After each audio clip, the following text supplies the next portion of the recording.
কুয়েতে সম্প্রতি বিষাক্ত মদ তৈরি ও বিতরণের ঘটনায় দ্য টাইমসে প্রকাশিত প্রতিবেদনের অভিযোগ প্রত্যাখ্যান করেছে বাংলাদেশ দূতাবাস। ১৭ আগস্ট ২০২৫ এর প্রতিবেদনের চক্রের মূল হোতার নাম একজন বাংলাদেশি নাগরিক হিসেবে উল্লেখ করা হয়েছিল। দূতাবাস জানিয়েছে, প্রতিবেদনে উল্লেখিত নামটি বাংলাদেশিদের নামের সঙ্গে অস্বাভাবিক হওয়ায় তাৎক্ষণিকভাবে বিষয়টি যাচাই করা হয়।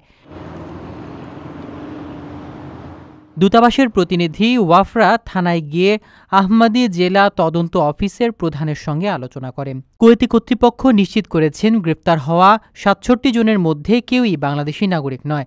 মৃত ও আহতদের মধ্যেও কোনো বাংলাদেশি ছিলেন না।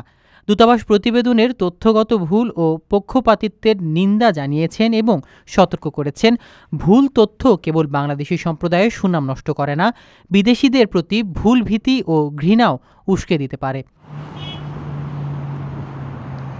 কুয়েতে বিষাক্ত মদ পানে ২৩ জনের মৃত্যুর ঘটনায় ৬৭ জনকে গ্রেফতার করা হয়েছে।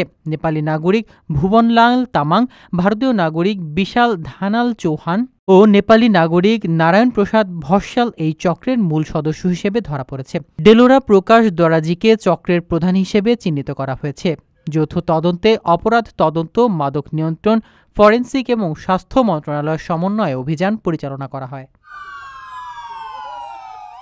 প্রিয় প্রবাসী, আপনার নিরাপদ ভবিষ্যতের জন্য অর্ধেক দামে আজই ফ্ল্যাট বুকিং করুন। ঢাকায় প্রবাসী সিটি দিচ্ছে সীমিত সময়ের স্পেশাল অফার। জমি ও ফ্ল্যাট একসাথে। যোগাযোগ করুন স্ক্রিনে দেওয়া নম্বরে।